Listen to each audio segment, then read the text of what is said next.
Undécima pars. Ay, después de habernos desdeñado por tanto tiempo, su ilustrísima se reúne otra vez con nosotros, pero creo que puedo adivinar la razón. Ahora voy a empezar a hablar de esos dioses recién llegados y claro está que los dioses no son de gran interés para un hombre de Dios. Nos sentimos muy honrados con su presencia, mi señor obispo, y para no tomar demasiado el tiempo invaluable de su ilustrísima, me apresuraré a contar mi encuentro con esos dioses. Solamente me saldré un poco del asunto para contar mi encuentro en el camino con un ser pequeño e insignificante, porque ese ser demostró más tarde no ser tan pequeño. Dejé Tenochtitlán un día después de mi regreso a casa y lo hice con gran estilo, ya que la estrella humeante no se veía durante el día. Había muchas gentes en las calles quienes echaban miradas de soslayo a mi cortejo mientras salía de la ciudad. Llevaba puesto mi feroz yelmo de pico de águila y mi armadura emplumada de campeón águila, y llevaba también mi escudo con el símbolo de mi nombre trabajado en plumas. Sin embargo, tan pronto como hube cruzado el camino puente, me quité mi traje y se lo encargué al esclavo que llevaba la bandera con mi rango y mis otras insignias.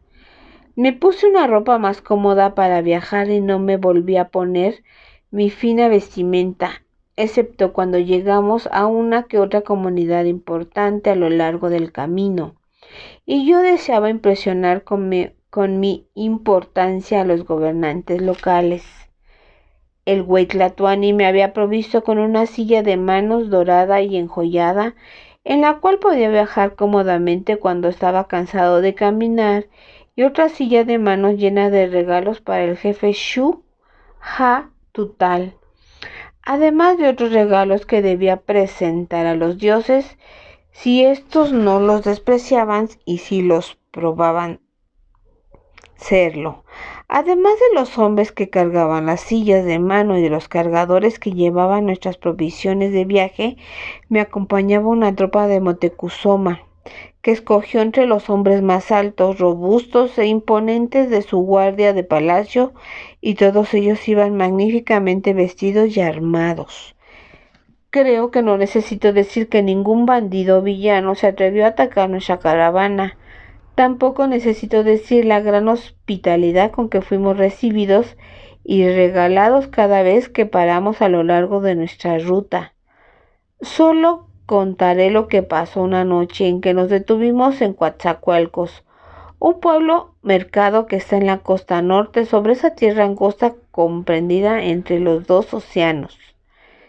Llegamos casi a la puesta del sol, en uno de esos días que parecían ser uno de los que más movimiento en el mercado había, y por eso no llegamos hasta el centro de la población, en donde hubiéramos sido alojados como huéspedes distinguidos. Solo levantamos un campamento en un lugar para ello, fuera del pueblo, en donde otras caravanas que llegaron más tarde estaban haciendo lo mismo.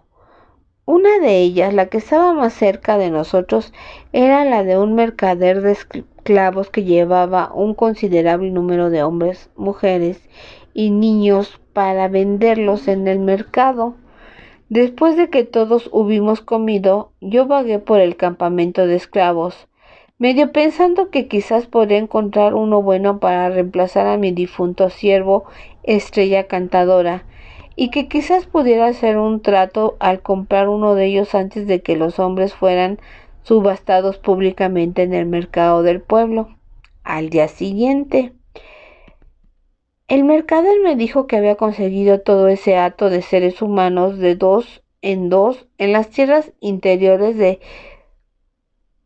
Coatlicamac y Cupilco.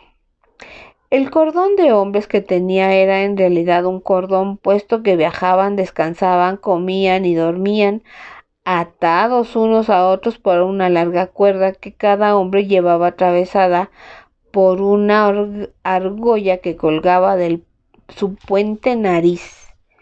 Los hombres, las mujeres y las niñas, sin embargo, andaban libres para poder trabajar en los quehaceres del campamento, prendiendo hogueras, cocinando, agarrando agua y leña y cosas por el estilo. Mientras caminaba por los alrededores ociosamente poniendo mis ojos sobre la mercancía, una muchachita que llevaba un cántaro de agua con una pequeña jícara se aproximó tímida y me preguntó con dulce voz: ¿Le gustaría a mi señor campeón Águila refrescarse con un trago de agua fresca? En el lado más lejano de ese campo hay un arroyo claro que corre hacia el mar, y metí mi cántaro y lo suficiente como para que todas las impurezas se asentaran en el fondo. Yo la miré a través de la jícara mientras bebía. Era una muchachita sencilla del campo, pequeña de estatura y delgada, no muy limpia, y vestía una blusa larga hasta la rodilla de tela corriente. Sin embargo, no era de complexión oscura ni tosca, era bastante bonita, en la forma en que puede serlo una adolescente cuyas líneas todavía son suaves y no están bien formadas. Ella, a diferencia de todas las demás mujeres del campamento, no estaba mascando Ixtli y obviamente no era una ignorante como se hubiera esperado. ¿Me hablas en náhuatl?, le dije. ¿Cómo llegaste a aprenderlo? La muchacha con una expresión de tristeza murmuró: uno viaja mucho, siendo repetidamente comprada y vendida, por lo menos así se educa de cierta manera.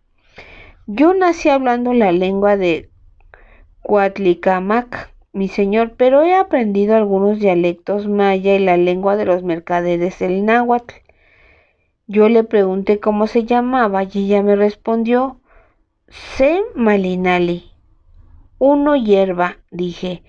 Esa es solo la fecha del calendario, por lo tanto solo me dio nombre.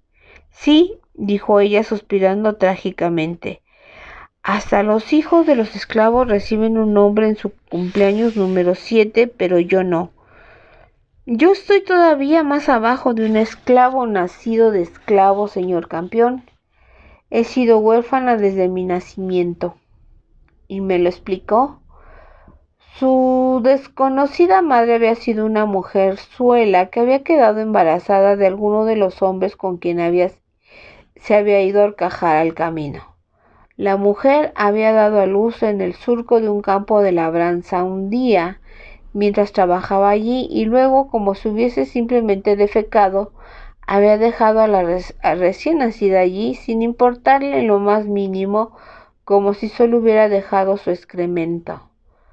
Otra mujer con más corazón, o quizás porque ella misma no podía tener hijos, encontró al bebé abandonado antes de que pereciera, se lo llevó a su casa y lo socorrió. Pero ya no me acuerdo de quién tan bondadosamente me recogió, dijo Sema Linali.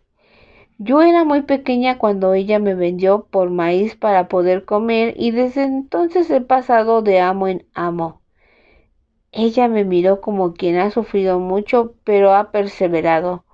Solo sé que nací el día 1 hierba del año 5 casa. Yo exclamé: vaya, ese fue el mismo día y año en que mi hija nació en Tenochtitlán. Ella también fue Sema Linali hasta que recibió el nombre de Sinyaya Nochipa a la edad de 7 años. Tú eres muy pequeña para tu edad, niña, pero tienes exactamente la edad que ella. La muchacha me interrumpió con excitación. Entonces quizás usted me compre, señor campeón, para ser la criada personal y la compañía de su joven y señora hija. Ay, dije con pena.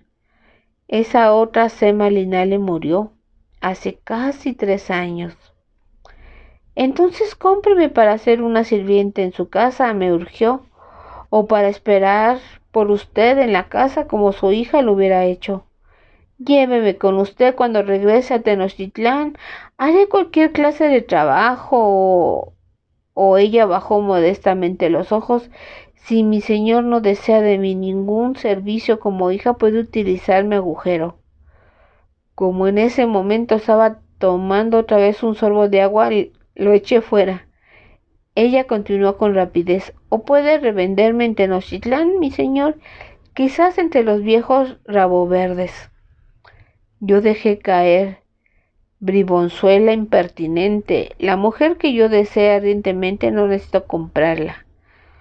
No se sintió afectada ante mis palabras, sino que dijo con ardor: yo tampoco deseo ser vendida nada más por mi cuerpo, señor campeón. Tengo otras cualidades, yo lo sé, y anhelo tener la oportunidad para hacer uso de ella. Se agarró de mi brazo para enfatizar su ruego. Deseo ir a donde sea apreciada, no solamente por ser mujer. Deseo probar fortuna en una gran ciudad. Tengo ambiciones, mi señor, tengo sueños, pero serán vanos si estoy condenada a ser una esclava para siempre en estas secas provincias. Yo dije: un esclavo es siempre un esclavo, aún en Tenochtitlán. No siempre, no necesariamente para siempre, insistió ella. En una ciudad con hombres civilizados, quizás mi valía, mi inteligencia y mis aspiraciones podrán ser reconocidas. Un señor podría elevarme a la posición de concubina y aún más, podría hacerme una mujer libre. ¿No han dado algunos señores la libertad a sus esclavos, cuando estos han demostrado merecerlo? Le dije que sí, que inclusive yo lo había hecho una vez. Sí, me dijo como si hubiera arrancado una concesión de mí. Y oprimiendo mi brazo con voz persuasiva me dijo: usted no necesita una concubina, señor campeón. Usted es un hombre fuerte y bien parecido, lo suficiente como para tener que comprar una mujer. Pero hay otros hombres, viejos o feos, quienes deben hacerlo y lo hacen. Usted me puede vender a uno de ellos en Tenochtitlán y sacar una buena ganancia. Supongo que debía de haber sentido simpatía por esa muchacha, pues yo también había sido joven una vez y también había estado lleno de ambición y anhelando probar fortuna en la más grande de todas las ciudades. Pero había algo tan duro y tan intenso en la forma en que Semalina le trataba de congraciarse que me dio la impresión de que ella no suplicaba. Así es que le dije: parece que tienes una gran opinión de ti misma y una opinión muy baja de los hombres. Se encogió de hombros. Los hombres siempre han usado a las mujeres para tener placer. ¿Por qué una mujer no habría de usar a los hombres para avanzar en la vida? Por otra parte, a mí no me gusta el acto sexual, pero puedo pretender que sí lo disfruto, y aunque todavía no he sido usada muy a menudo, puedo llegar a ser muy buena en eso. Si ese talento me puede ayudar a salir de la esclavitud, bueno. He oído que una concubina de un gran señor puede llegar a gozar de más privilegios y poder que su legítima esposa. Y aún el venerado orador de los mexicas le gusta coleccionar concubinas, ¿no es así? Yo me reí. Ah, pequeña perra, sí que tienes grandes ambiciones. Ella dijo agriamente: yo sé que puedo ofrecer más de un agujero entre mis piernas, aunque todavía esté lo suficientemente suave y cerrado. Un hombre puede comprar una perra tenichi y tener también eso. Me libré de la garra que apretaba mi brazo. Recuerda esto, muchacha. Algunas veces un hombre conserva a un perro solo por el afecto de su compañía. No puedo ver ninguna capacidad de afecto en ti. Un techichi puede ser también un alimento nutritivo. Tú no estás limpia ni eres lo suficientemente apetitosa como para cocinarte. Solamente eres una rapaz de una región apartada, sin nada que ofrecer a excepción de tus valentosas jactancias, una codicia bien escondida y una idea patética de tu propia importancia. Tú misma admites que ni siquiera te gustaría emplear ese agujero apretado del que tanto haces gala y que es la única cosa por la que vales. En el único mundo en que tú estás por encima de tus hermanas esclavas es solamente tus vanas presunciones. Me dijo con rabia: podría ir donde está el río y bañarme hasta estar más que limpia. Podría también hacerme apetitosa y tú no podrías rechazarme.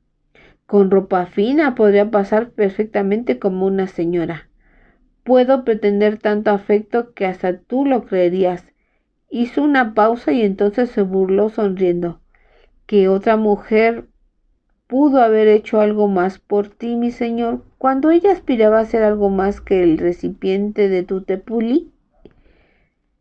Mis dedos se crisparon con el deseo de castigar su impertinencia, pero aquella esclava desaliñada ya era lo suficientemente grande como para ser golpeada como una niña y demasiado joven para ser azotada como una mujer.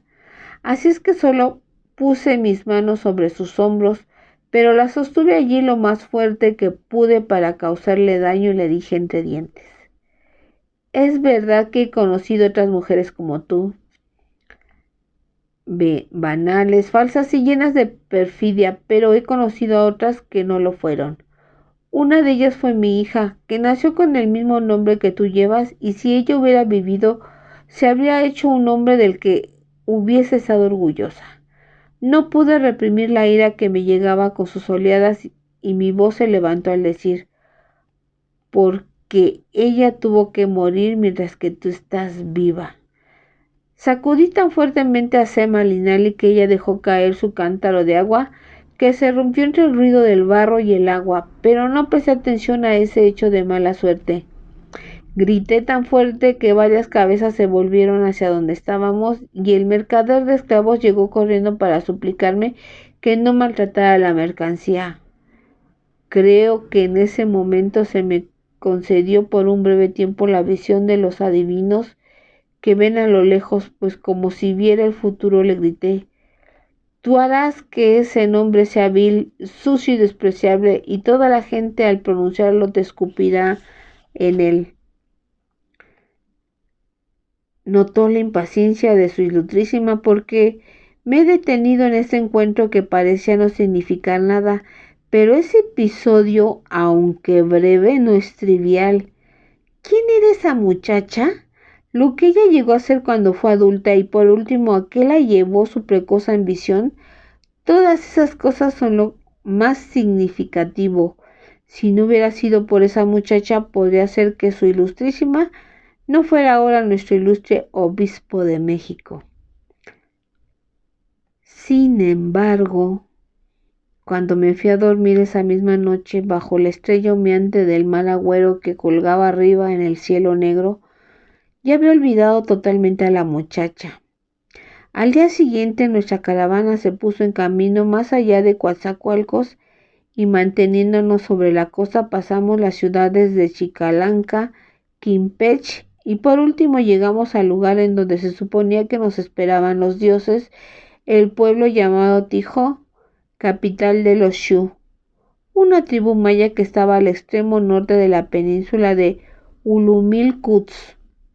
Llegué en todo el esplendor de mi traje de campeón águila e insignias, y por supuesto que fuimos respetuosamente recibidos por la guardia personal del jefe Shu Ha Tutal y conducidos en solemne procesión a través de todas las calles de esa ciudad blanca hasta su palacio.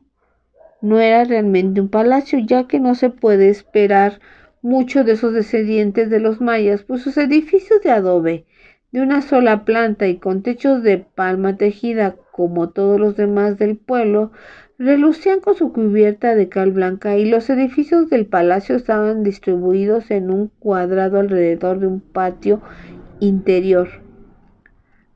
Tutal era un señor noble más o menos de mi edad, completamente visco, quien quedó adecuadamente impresionado con los regalos que le mandó Moctezuma, y como era lo debido, me recibió con un festín. Mientras comíamos, conversamos acerca de su salud, de la mía, de todas nuestras relaciones y de nuestros amigos. No nos hubiéramos preocupado lo más mínimo por esos intercambios triviales, pero el propósito de eso era medir mis conocimientos en su dialecto maya. Cuando más o menos habíamos determinado la extensión de mi vocabulario en Shu, empezamos a hablar sobre la razón de mi visita. Señor madre, le dije, pues este era el título ridículo adecuado para dirigirse a cualquier jefe de cualquier comunidad en esos lugares. Dígame usted, ¿esos forasteros recién llegados son dioses? Campeón Ekmuyal, dijo el madre, utilizando mi nombre en el lenguaje maya. Cuando mandé avisar a su venerado orador, estaba seguro de que lo eran, pero ahora... Y puso cara de incertidumbre. Le pregunté, ¿cree usted que alguno de ellos pueda ser el dios Quetzalcóatl, quien fue hace mucho tiempo prometiendo que regresaría? ¿El dios que ustedes llaman en esas tierras como Kukulcán? No, de ningún modo, ninguno de esos forasteros tiene la forma de serpiente emplumada. Luego suspiró y encogiéndose de hombros dijo, de todas maneras, si no hay un aspecto exterior como para maravillarnos como podemos reconocer a un dios, estos dos parecen humanos en apariencia, aunque tienen mucho pelo y más largo de lo normal, y son más altos que nosotros. Yo dije, de acuerdo con la tradición, otros dioses han adoptado cuerpos humanos para visitar el mundo de los mortales. Ellos, comprensiblemente, podrían adoptar cuerpos con apariencia estremecedora. Tutal continuó. Fueron 4 los que llegaron a estas extrañas canoas y fueron arrojados a nuestras playas más al norte. Pero cuando fueron traídos en sillas de manos a Tijó, descubrimos que 2 de ellos estaban muertos. ¿Pueden los dioses morir? Morir, dije reflexionando. ¿No podía ser que ellos no estuvieran todavía vivos? Quizás traían esos 2 cuerpos de repuesto. Así cuando desearan un cambio podrían mutar de cuerpos. Nunca se me ocurrió eso, dijo Tutal, sintiéndose incómodo. Claro que sus hábitos y apetitos son muy peculiares y su lenguaje es incomprensible. ¿Qué dioses se toman la molestia de aparecer como mortales y no la de hablar como los humanos? Aquí hay muchos y diversos lenguajes humanos, señor madre. Pudieron haber escogido un lenguaje que no sea comprensible en estas regiones, pero que quizá yo pueda reconocer por los muchos viajes que he hecho en todas partes. Señor campeón, dijo el jefe un poco impertinente, usted tiene tantos argumentos como cualquier sacerdote. ¿Pero usted puede darme alguna razón por la cual esos 2 seres rehúsan bañarse? Pensé acerca de eso. ¿Quiere decir en agua? Se me quedó mirando como si preguntara si Moctezuma no le había mandado como emisario al bufón de su corte. Él dijo, pronunciando con mucha precisión, sí, en agua. ¿Qué otra cosa cree usted que quiere decir por bañarse? Carraspié disculpándome y dije, ¿y cómo sabe usted si los dioses no están acostumbrados a bañarse más que en puro aire? O quizás solo con luz del sol. Porque ellos apestan, dijo Tutal, triunfalmente disgustado a la vez. Sus cuerpos huelen a viejos humores, a sudor, aliento rancio y a suciedad pegada. Y como si eso no fuera poco, y ya bastante malo, parecen contentarse en vaciar sus vejigas y tripas por una ventana que está en la parte de atrás de sus cuartos, y muy contentos también en dejar que esa porquería se acumule allí con el hedor insoportable que eso despide. Parece que los 2 no están familiarizados con la limpieza, ni con la libertad, ni con la buena comida que les servimos. Dije, ¿qué quiere decir usted con eso de que no están familiarizados con la libertad? Tutal apuntó a través de una de las ventanas que estaban en el lado opuesto de la sala del trono, indicando otro edificio bajo que estaba en el otro lado del patio. ¿Ellos están ahí? ¿Permanecen siempre allí? Exclamé, seguro que usted no tiene a los dioses en cautividad. No. Ellos así lo desean. Le digo a usted que sus conductas son de lo más excéntrico. Desde que se les ofreció esos cuartos, desde su llegada no han salido de ellos. Yo le dije, perdone usted la pregunta, señor madre, ¿pero no serían tratados con rudeza cuando llegaron? Tutal me miró ofendido y dijo fríamente, desde un principio ellos han sido tratados con cordialidad, consideración y aún reverencia. Como ya le dije, 2 de ellos ya estaban muertos cuando llegaron aquí, y por lo menos convencieron a nuestros mejores físicos de que estaban totalmente muertos. Así es que, de acuerdo a nuestra costumbre civilizada, Les rendimos a cada uno de ellos un funeral honroso y devoto, incluyendo la ceremonia de cocinar y comer partes más estimables y sus órganos. Fue entonces cuando los otros dos dioses vivos corrieron a encerrarse a sus cuartos y desde entonces han estado allí tercamente. Yo me aventuré a decir, quizás se molestaron porque ustedes dispusieron rápidamente de lo que pudieran haber sido sus cuerpos de repuesto. Ah, total, dejó caer sus manos en un gesto de exasperación y dijo, pues bien, su propio confinamiento hubiera hecho que los cuerpos que ahora llevan se hubieran muerto de hambre si yo no les hubiese mandado regularmente sirvientes llevando comida y bebidas. Aún así, solo han comido muy frugalmente frutas, vegetales y maíz, pero no han comido ninguna clase de carne, ni siquiera la deliciosa carne de tapir y de manatí. Campeón Ekmuyal, créame que he tratado continuamente de averiguar sus preferencias en todas las cosas, pero debo confesarle que me siento frustrado. Por ejemplo, tome en cuenta el asunto de las mujeres. Le interrumpí. ¿Usan a las mujeres como los demás hombres? Sí, sí, sí, dijo con impaciencia. De acuerdo con lo que dicen las mujeres, son humanos y hombres en todo excepto por su pelo excesivo. Y me atrevería a decir que cualquier dios que tiene todo lo que tiene el hombre va a ocupar eso en la misma forma en que lo hace el hombre.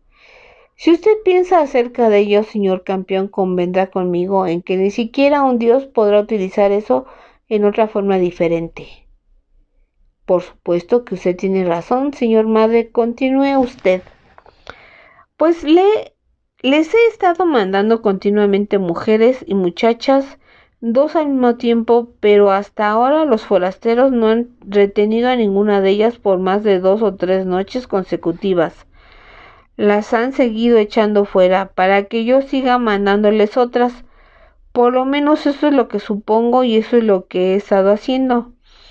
Parece que ninguna de nuestras mujeres satisface a ninguno de ellos por largo tiempo.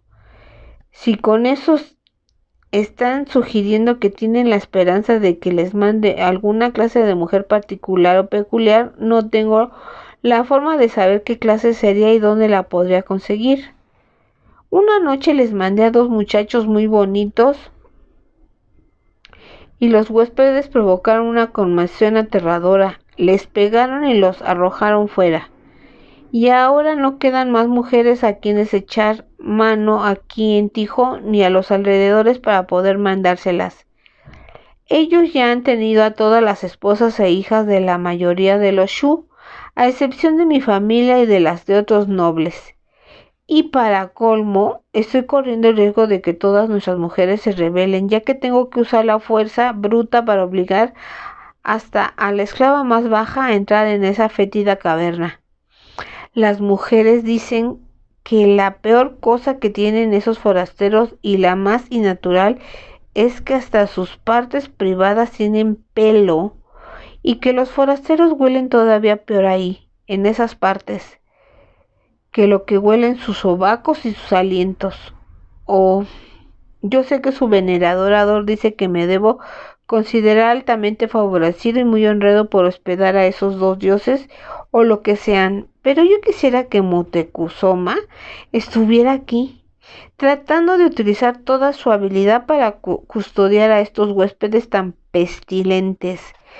Créame, campeón Ekmuyal, cuando le digo que han llegado a considerar ese honor como una desgracia y un fastidio.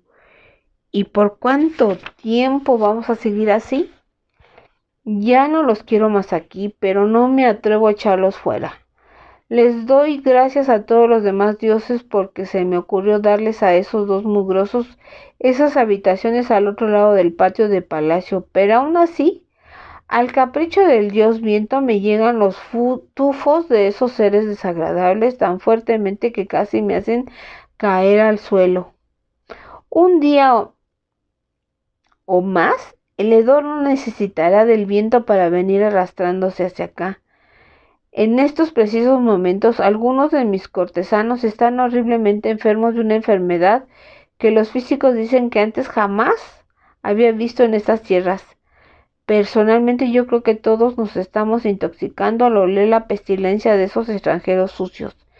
Y yo tengo la fuerte sospecha de que la razón por la que Moctezuma me mandó tantos regalos es porque tiene la esperanza de que yo mantenga a estos dos bien lejos de su limpia ciudad, y además de eso podría decir: usted lo ha hecho todo muy bien, señor madre, le dije rápidamente para poder detener toda esa recitación de quejas. Por mucho tiempo usted ha sobrellevado esa responsabilidad y todo el honor debe recaer sobre usted. Pero ahora yo estoy aquí para ayudarle en algunas sugestiones. Primero que nada, antes de que yo sea presentado formalmente a esos seres, me gustaría tener una oportunidad para escuchar cómo hablan sin que ellos lo sepan. Eso es muy fácil, refunfuñó Hattutal. Solo cruza el patio y párese junto a una de las ventanas en donde ellos no lo puedan ver.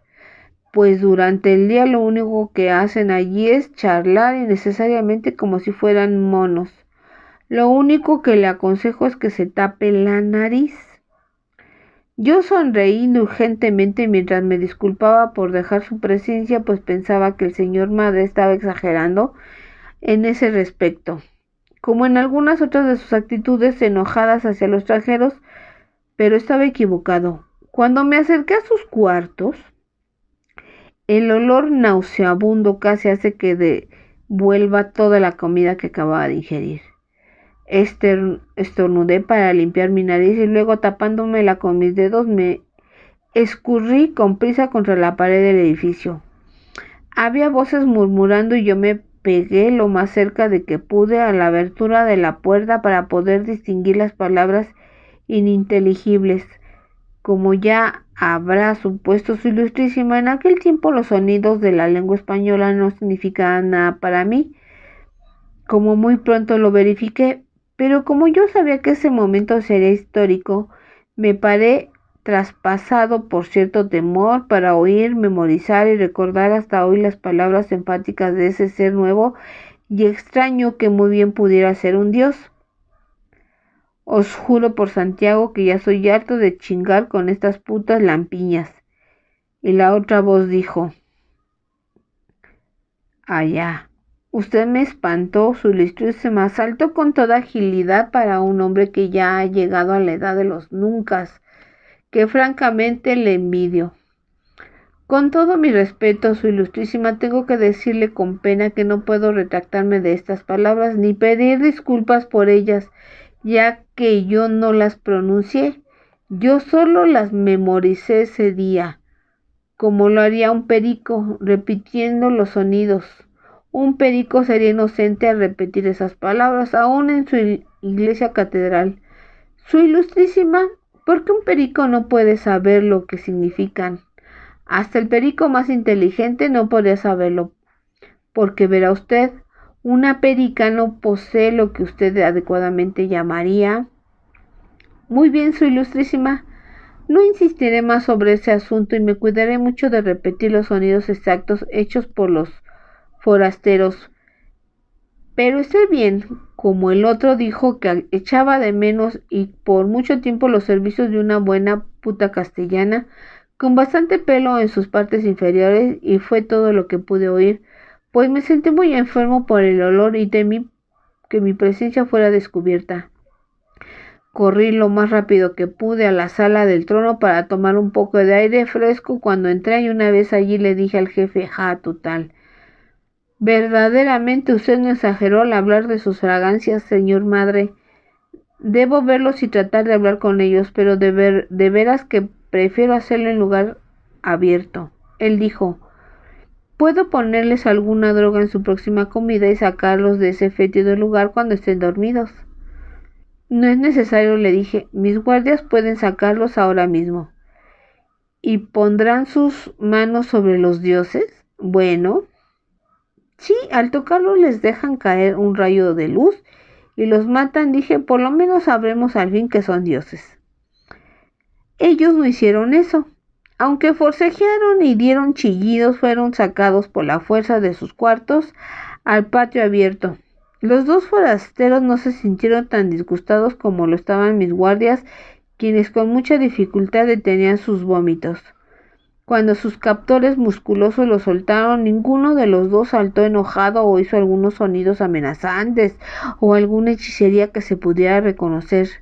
Simplemente cayeron de rodillas delante de mí y empezaron a farfullar patéticamente e hicieron extraños gestos con sus manos, primero entrelazándolas frente a sus caras, luego moviéndolas como repitiendo un cierto patrón. Por supuesto que ahora ya sé que lo que estaban haciendo era recitar una oración cristiana en latín con sus manos entrelazadas, y luego hicieron frenéticamente el signo de la cruz cristiana, de su frente a su pecho y luego hacia sus hombros. Tampoco me tomó mucho tiempo en adivinar que ellos se habían estado escondiendo todo ese tiempo, sintiéndose seguros en sus cuartos, porque se habían asustado ante las buenas intenciones de los Shu para con sus dos compañeros muertos. Si los forasteros se habían sentido aterrados por los Shu, que son gente sencilla de costumbres simples, ya se pueden ustedes imaginar que casi cayeron medio muertos del susto cuando de repente se enfrentaron conmigo y mis mexica. Todos ellos hombres altos y mal encarados, guerreros fieramente adornados con sus trajes de batalla, sus yelmos, sus plumas y sus armas de obsidiana. Por un tiempo yo solamente observé a través de mi cristal, lo que hizo que temblaran más notoriamente. Ahora ya soy más acostumbrado y resignado a la apariencia tan desagradable de los hombres blancos, pero en aquel entonces no lo estaba y ambos me intrigaron y me repugnaron a la vez por la blancura de cal de la piel de su rostro, pues en nuestro único mundo blanco era el color de la muerte y del luto.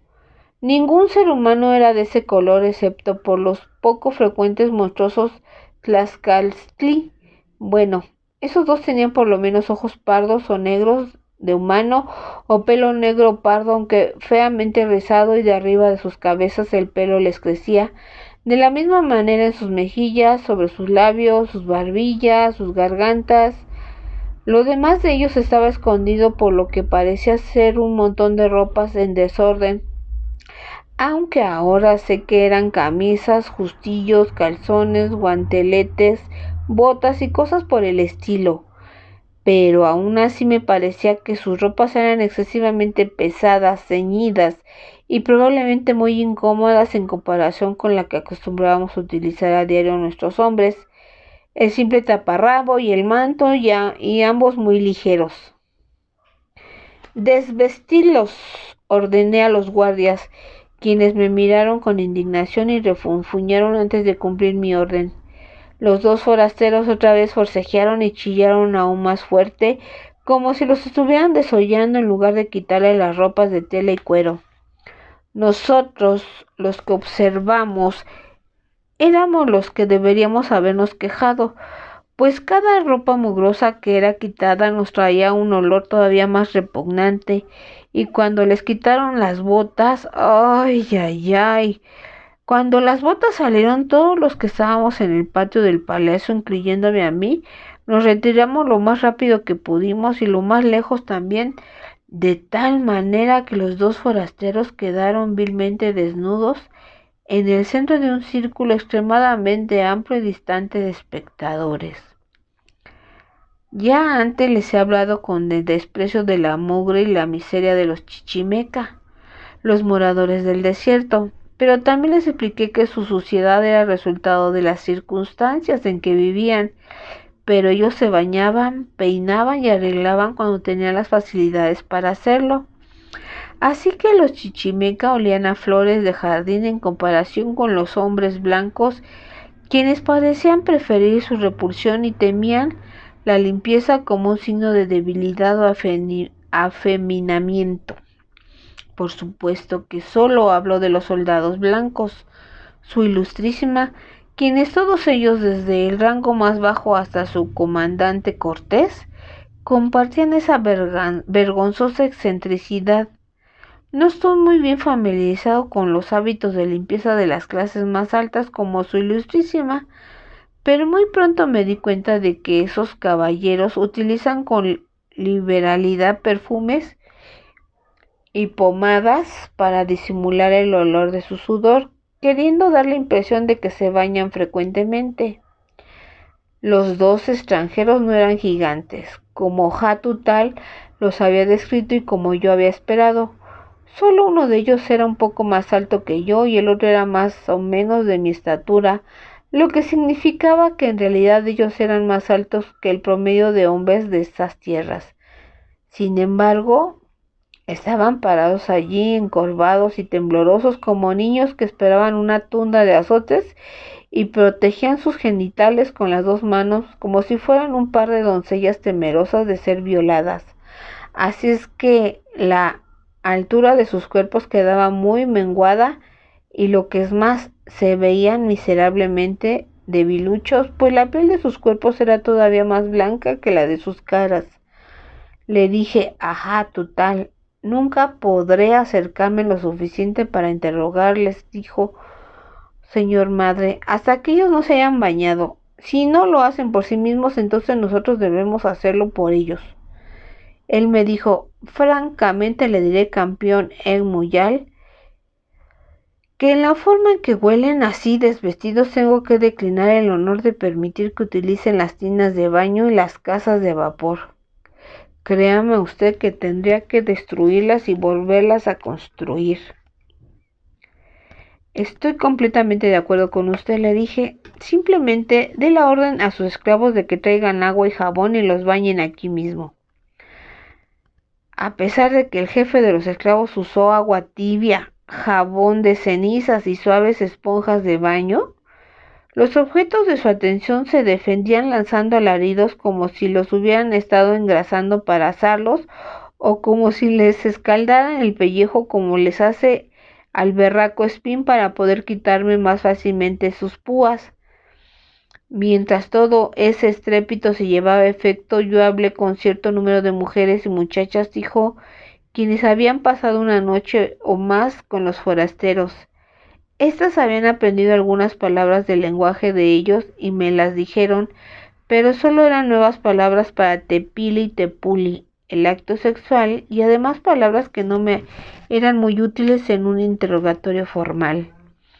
Las mujeres también me confiaron que los miembros de los forasteros estaban proporcionados a su estatura, así que cuando estaban en erección eran admirablemente inmensos, comparados con los miembros usuales de los Shu, pero ninguna mujer se deleitó al tener ese gran tepuli a su servicio, según ellas mismas me dijeron, pues estaban tan rancios por la suciedad acumulada durante toda su vida que daban ganas de vomitar ante su visita o su olor. Como una muchacha hizo notar, solo una hembra buitre podría disfrutar realmente el copular con una de esas criaturas. Sin embargo, aunque las mujeres sintieron repugnancia, hicieron sumisamente todo lo mejor que sabían para ofrecerles la mejor hospitalidad femenina, pero quedaron muy perplejos ante los avispavientos y los rechazos que los forasteros hacían, desaprobando algunos de los ofrecimientos íntimos. Por lo visto, dijeron a las mujeres, los extranjeros solo sabían una manera y una posición para tomar y dar placer, y tan vergonzosos y tercos como muchachitos rehusaron ensayar alguna otra variación. Aunque hubiera muchas evidencias que proclaman que los extranjeros eran dioses, ese testimonio de las mujeres me hubiera hecho dudarlo, puesto que por lo que yo sabía de los dioses no eran en lo más mínimo gazmoños en la manera de satisfacer sus lujurias. Así es que muy pronto sospeché que los extranjeros eran alguna otra cosa, pero no dioses, y no fue sino hasta mucho más tarde que supe que solamente eran buenos cristianos. Su ignorancia y su inexperiencia en las diversas maneras de hacer el acto sexual solo reflejaba su adherencia a la moralidad cristiana y a lo que en ella se consideraba normal, y no he conocido jamás a ningún español que se desvíe de esa estricta norma, aun cuando esté cometiendo en una forma ruda o tumultuosa un acto de violación.